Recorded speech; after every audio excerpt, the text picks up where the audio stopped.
In the last episode we told you we were going to take you somewhere nice. And it's a pretty special place. It's a very, very secluded mooring that I'll bet you is not marked on your maps. We're going to go to there first, and then we're going to go to Banagher. And we're going to make a few discoveries in Banagher. So that's all coming up. Now just before we leave Shannonbridge, I want you to have a look at this house. This was the lockkeeper's house. There's a very good reason why I want you to remember the shape of it. You'll see in a moment.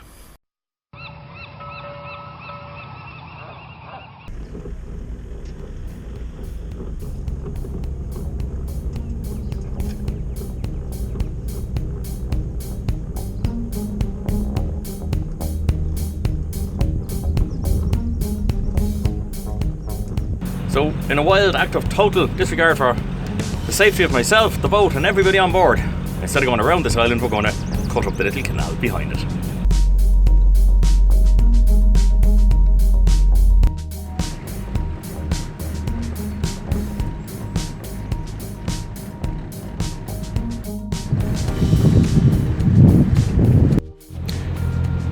So if we were to continue on down to the right here, that's the entrance to the River Suck. That's where the River Suck actually joins the River Shannon.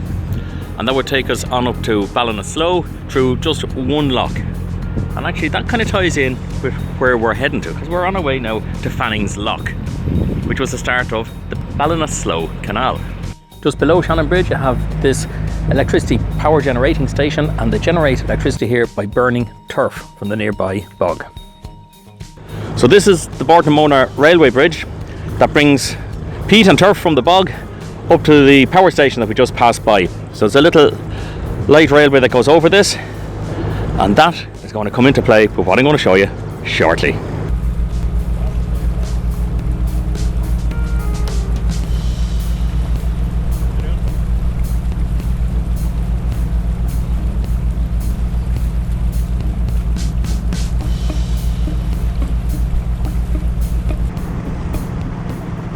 These guys behind us in the canoe have started, this is their fourth morning, he said? Yep. Isn't it their fourth? Where'd they start off, did they say? Shannonbridge. And they're heading to Banagher. So they've come all the way down through Loughree and the whole lot. Fair play to them. Yeah. Wouldn't be me. Oh right, so they had crossed Loughree. Oh yeah. God, yeah. Oh yeah. The canoe. Yeah. Well, no, fair play. They're not cheap canoes. I said they're good canoes, but still in all, any canoe you still have to paddle it.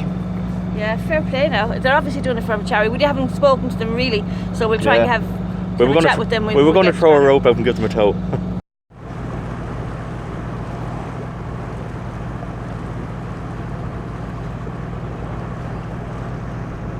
So as we head south from Banagher, the river starts to split into a number of different islands here. And if you look there, you'll see what looks like a bit of a crossroads. On the left hand side, we have the Grand Canal that goes from Shannon Harbour here all the way to Dublin. But on the right hand side, there's another bit of a canal, a disused canal. This was the Grand Canal extension that went to Ballinasloe. And this is what it looks like from the boat.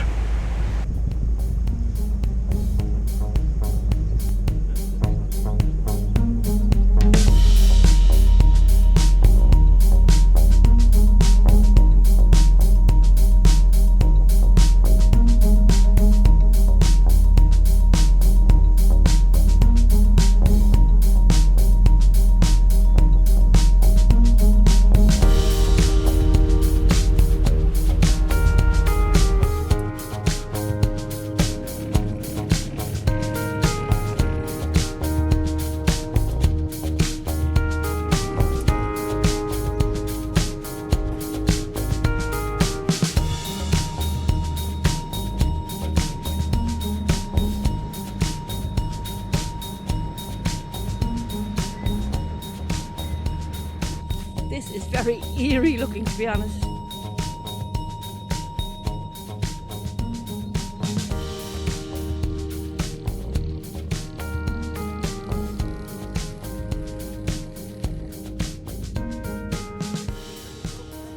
So this is Fannings Lock. It's the first lock on the Ballinasloe Canal, and this would have raised you up. You can see the sill up in front was there, a couple of cracks still in it, but the gate's still there. The lock looks pretty intact, and that would have raised you up. I'm not sure how high, but looking at the sill, it would have been quite a few feet, maybe 5 or 6 feet. And then you head up along the Ballinasloe Canal. Isn't it just peaceful and quiet? It's fabulous. So there's the remains of an old pontoon or something here, steel pontoon, and you can just tie up onto that. Right, it's time to let's go and explore. This is really fabulous. Now, from what I remember being here before, there was a lockkeeper's cottage somewhere here, and I don't see it now. I wonder, has it been demolished? But you can see here, just on my right hand side, this is the lock chamber. This is all fabulous because it's not overgrown, and it all looks very civilized.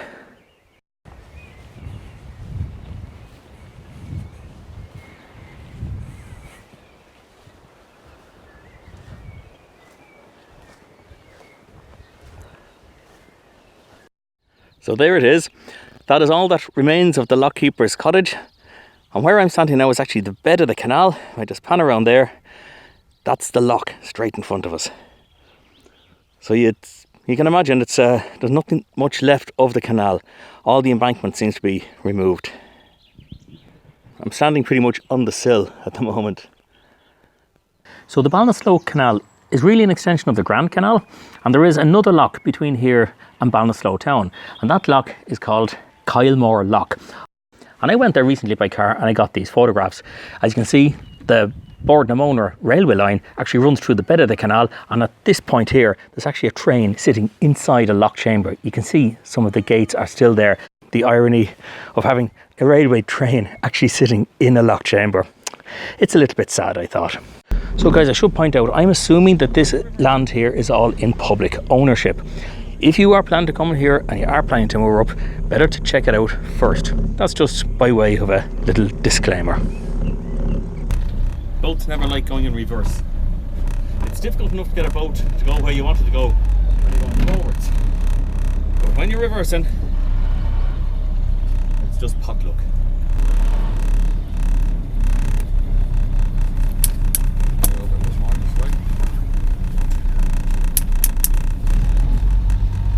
It's only about 20 minutes now, Banagher, half an hour max. 20 minutes max, yeah. You see the wooden posts here? And there's more wooden posts on the far side of the river. That was a footbridge, and that's all that remains of it. And that footbridge was to bring the horses across the River Shannon and over here to the Ballinasloe side. So there's the remains of the footbridge.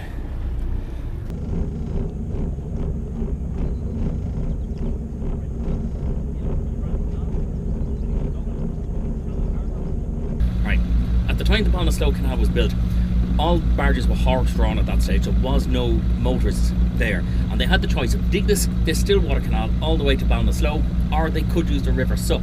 But it was decided that they'd have to put a towpath all along the bank of the river, and it was deemed to be just too expensive to do that and easier to go and dig the canal.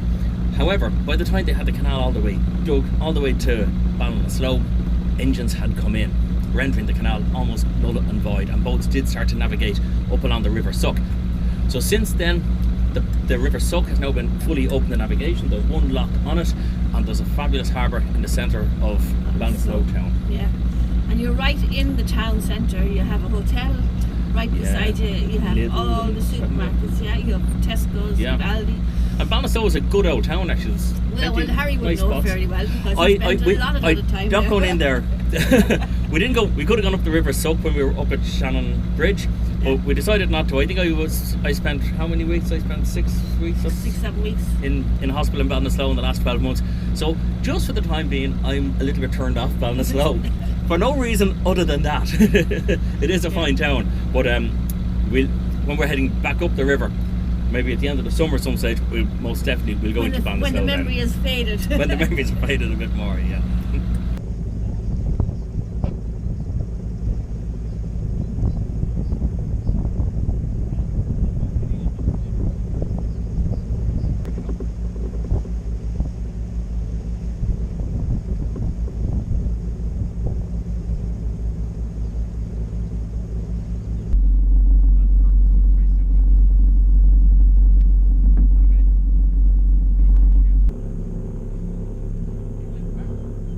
Now most people, when they come to visit Banagher, will go up and see the likes of JJ Hock's pub. And why not? JJ Hock's is a wonderful pub. But come on with me, I'm going to show you a few other little spots to look at. So now I'm on the western bank of the river. Banagher is across the river there, and if I just pan around there, behind me, that's the old pier of the original bridge that had several arches and crossed the river at this point. That's long since gone. I'm not even sure what year that went. There's more stuff to have a look at over here. Now, if this house looks familiar to you, it should. That's because this is very similar to the lock house that we saw up at Shannonbridge. This is the very same type of lock house that Thomas Omer built. You may be asking yourself, why on earth is there a lock house here in Banagher when there's no lock? Well, that's because there was. Let's go and have a look at it. So on the west bank of the river, beside the fortifications, there's a small park. And in that park, you'll find this little bit of a canal. And this is all that remains of the canal that once bypassed Banagher town. There is a lock here as well, and that's what I'm trying to find. So I'll keep on this path and we'll keep exploring, and maybe we'll get to it. Well, when you follow the path in the park to its full extent, you'll eventually come down here, and this is the lock. You can see the recess there for the gate, and in fact the path across it on that little footbridge. Now, some people will be quite critical because it's been restored, and part of it has been restored with 4-inch solid blocks, which it doesn't really fit in very well with the rest of it. I remember playing pitch and putt with our children here many years ago. So a bridge that's on a slightly less grandiose scale in Banagher is this one here. And this is Anthony Trollope Bridge, named after the famous novelist who lived in Banagher for about 3 years. And if you want to read more about it, you can press pause there about now. And also on the west bank of the river, there's more fortifications. Here's a Martello Tower built to defend us from the French, and at one point in time that would have housed a massive artillery gun on the roof. And you can see the surrounding landscape here would have had a commanding view. So it's a fine harbour here in Banagher, and it's also the home to a number of hire fleets. There's Curry Craft, and Silverline Cruises also hire out of here, and there's even a tour boat. Well, you can say what you like about Martello Towers, bridges, lock chambers and disused canals, but no visit to Banagher is complete without having a pint here in Hox's pub, where music, crack and laughter abound. Well, I'm back to you. How did you get on with your shopping? Good stuff. Well, I was off exploring 3 bridges in Banagher. No, we always knew there was one, but there's actually 3. But they don't go over the Shannon. That's correct. 2 of them did. Well, one of them is gone. And then there's another one called Anthony Trollope Bridge. Do you remember? Well, Trollope is the guy's name up in Drumsna. That's right. Anthony Trollope lived in Drumsna, and he also lived in Banagher. He was a novelist. Right. In around 1840s or thereabouts. I don't know the exact age or the year. Yeah? Sorry, there is, what you call it, a Trollope. There's a Trollope Society, and they come over to Drumsna. Yeah. And I wondered, they may well visit here as well, because he had two places he lived in along the Shannon. You have to Google. Have to Google them. There we go. So we've got down to Banagher. Yeah. We've seen the Ballinasloe Canal. We've seen Fannings Lock, and we looked a bit at Kylemaw Lock, the other one. Yeah, hi, yeah. We got in here. We saw the bridges. We saw the well. Yeah. I went over when you were doing the shopping, and we looked at the 3 bridges in Banagher. Shopping. Yep. And we got to see the Martello Tower, got to see the fort, got to see the old canal, got to see the lock, and a quick peep at Hox. Hox pub, yeah. And we're not going to stay tonight here. No. If we were, it's too early to go to Hox's. It's not open, so probably just as well. Yeah, just as well.